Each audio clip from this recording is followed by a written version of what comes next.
Hi everyone, and thanks for tuning in to this introductory video on strength training for cyclists. My name is Amanda Leibovitz and I am one of the cycling coaches for Team SOCOM. In addition to supporting military and civilian athletes in the sports of cycling and triathlon for the last 10 years, I have also been an endurance athlete in my own right and have come to learn of the importance of integrating strength training into our overall cycling programming. Strength training is an incredibly important part of your endurance training program in order to keep you injury-free and performing at your best. I have brought in my good friend Sam Oswegen, who is a certified strength and conditioning coach with several years of experience working with Division I athletes in football, hockey, and Olympic sports. He and I are going to walk you through a series of exercises that will improve your strength specifically to help with the demands of cycling and keep you injury-free and achieving new PRs as often as you possibly can. For those of us riding upright bikes or recumbent cycles, our success in the sport of cycling really depends on the strength of our legs. This is why we have put together a series of 2 bilateral and 2 unilateral movements that are really going to help us capture that lower body strength, but also engage some of our core so that we can get as much power as possible driving through our pedals with every pedal stroke. So we will get started with our bilateral series, which includes using both of your legs at the same time to complete a movement. And we've put together a great squat pattern and a great bridge pattern to really help you get the most out of these exercises. I'm going to turn it over to Sam to demonstrate and explain the technical cues in more detail so that you can do this safely and effectively in your own home.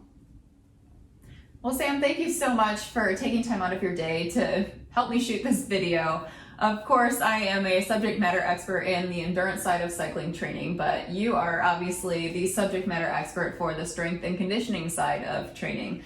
Could you take a moment to share with whoever's watching this video today a little bit about why it is so important that strength training be a part of our daily activities?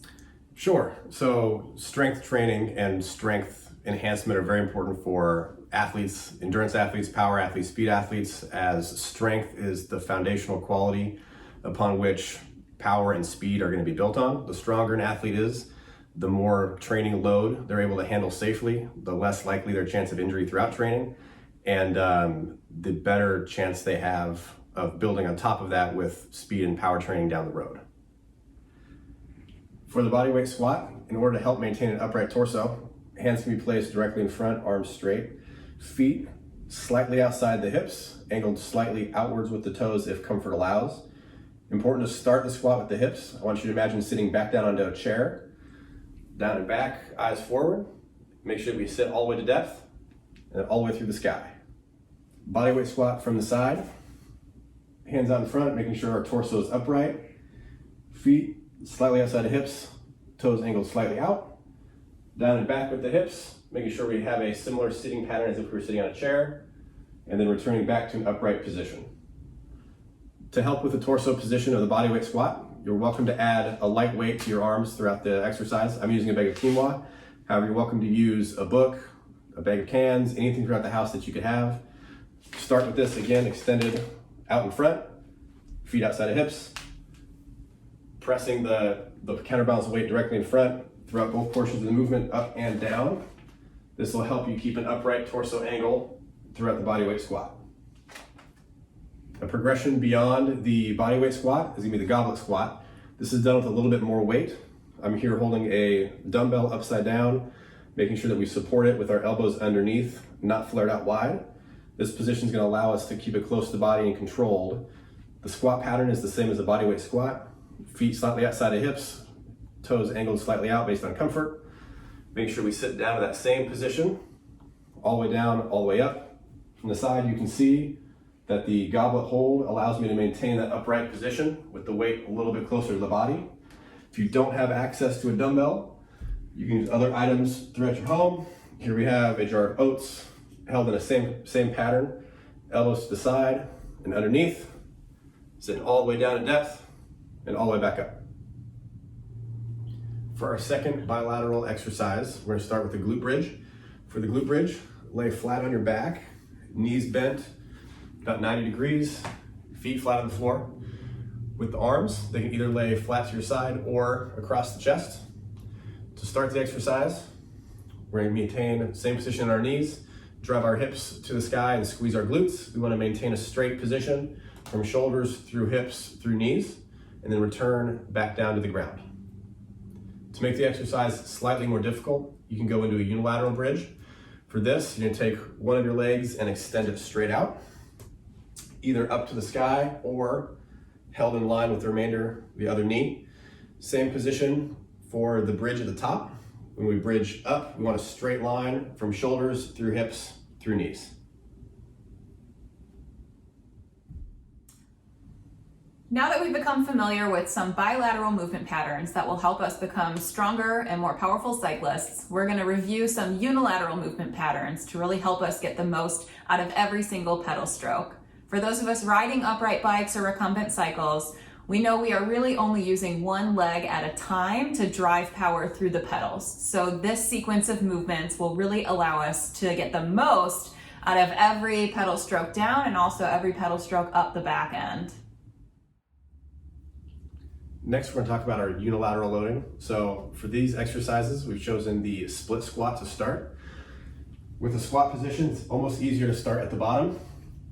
When we begin, we want to start with our knee and our hip and our shoulder stacked right over each other, and the other foot flat on the ground in front.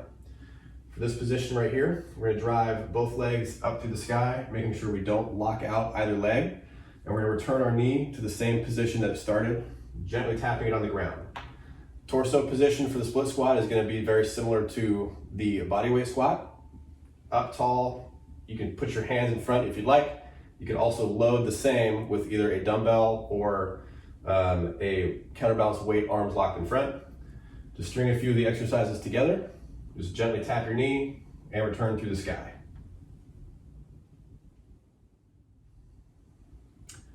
For the split squat from the front, what we can focus on once we start position, again, stacking our knee, our hip, and our shoulder.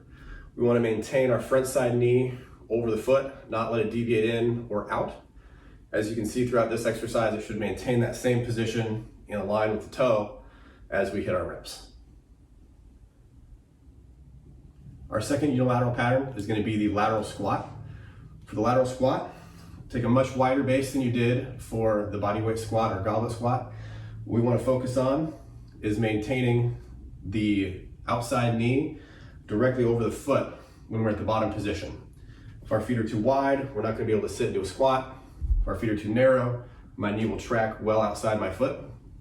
Once you get your width positioned correctly, upright torso angle just like the previous squat patterns, sitting down and back into the squat with the hip, and then returning to tall position, alternating as we go.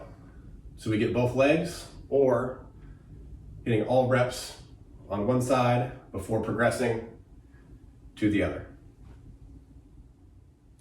For the split squat, I want us to be mindful of our hip depth at the bottom of the position, maintaining that slightly down and back behind the foot, again, as if we're sitting to a chair. That position will allow us to maintain an upright torso angle, as well as keep our knee slightly in front of the toe, which is acceptable during the lateral squat.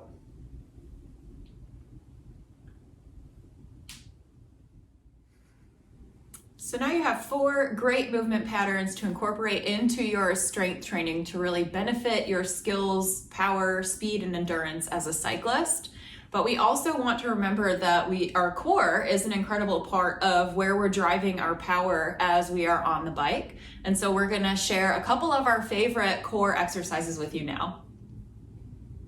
For the first core exercise, we're gonna talk about plank and plank variations. To start, we're gonna start with just a normal elbow bridge position, maintaining a strong back, pressing your elbows down through the ground to make sure we don't sag. We wanna maintain a straight line from our shoulders, through our hips, through our feet. To add a little bit of difficulty to a traditional plank, you can take one of your arms and reach forward, trying to fight rotation in the hips before you return it back underneath. To make this an easier movement or more difficult, we can also adjust the feet. The wider the feet, the easier it's going to be to maintain that solid core position as we reach forward and backward. The more narrow the feet, the more difficult the movement. Our second core movement is going to be a push-up bridge. This is an extension of the elbow bridge, just slightly more difficult. Body positioning stays very, very similar. We want to maintain a straight line from our shoulders through our hips, through our feet. To make this a more difficult movement, you can take one of your arms and either reach forward or tap and hold the shoulder. That's going to create some rotational forces in your core. Adjusting the feet in or out is going to make that also a more difficult movement. The wider the feet, the more stable it is, the easier it's going to be. As you become more proficient, you can work your feet closer together to create more of a difficult pattern. For our second core exercise, we've got a dead bug and dead bug progressions. Setting up similar to a glute bridge, but we're going to make some small adjustments. Now that you're in this position, we're going to bend our hips and our knees to a 90-90 position. Knees stacked directly over hips. Arms extended directly overhead, similar to the squat patterning. We want to maintain our low back rotated and pressed down tight against the ground. If you can reach under your back and feel space, you got to press your back down a little bit harder. From this position and maintaining that low back contact on the ground, we're going to take one leg and press it out through the wall, slight hold, and then pull back to that start position, alternating right and then left as we go. To make this a slightly more difficult movement, we can straighten our legs, and instead of having a press out, we can drop one leg at a time, still working to maintain that low back position and tension throughout the core.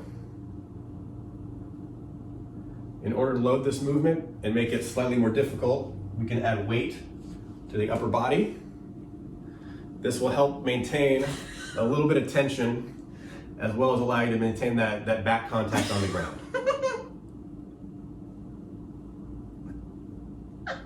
Only for standard doodles. We don't want to end our strength training for cyclists video without also addressing some of the unique needs for our hand cycle athletes, which is really going to be focused on maintaining a strong, healthy, and secure shoulder girdle, since most of what we're doing in hand cycling is powered through our shoulders and our upper body, including our chest, biceps, and triceps. To help build some strength and stability in the shoulder, we've chosen I's, Y's, and T raises for the upper body. It's important to start these with low weight or maybe no weight at all, just to get the basic movement pattern down before adding difficulty. As opposed to adding more weight to this movement, it's better to progress with more reps as opposed to heavier loading. Depending on your level of injury, you can do this seated in your wheelchair or in any other upright position. To demonstrate, I'm going to start using 1 pound canned beans. For the I, Y, and T, it's important to maintain a straight arm position with thumbs to the sky and to not raise the hands above the shoulder. For the I, we want to start in front and raise to a relatively narrow hand position at shoulder level. For the Y's, start outside the hips, out to a 45. And for the T, starting outside the hips and going completely lateral. From the side, you can see that I maintain an upright torso throughout all the movements, with arms straight ahead. The I's, again, relatively straight. The Y's out at a 45, and the T's completely lateral. For the second strength exercise for the upper body, we chose a curl to press. This can be done with a little bit more weight than the I's, Y's, and T's. However, it's still important to maintain some of the body positioning that I'm going to demonstrate to you now, so try not to get entirely too heavy with the loading. For the curl to press, start with the weight loaded down to your side, making sure it's not so heavy that it starts to pull you one way or the other. Curl up so that our thumb is close to our shoulder, wrist directly over the elbow, then finish pressing through the sky. Make sure that we extend up and through and not rotate through with the body. Return back to the loaded position at the shoulder and then back down to the hip. For the curl to press from the side, you can see that I start with the weight loaded at the hip. As I curl, I maintain the elbow directly under the wrist. Then as I press through the sky, I want to maintain my bicep close to my ear and my hand directly over my head.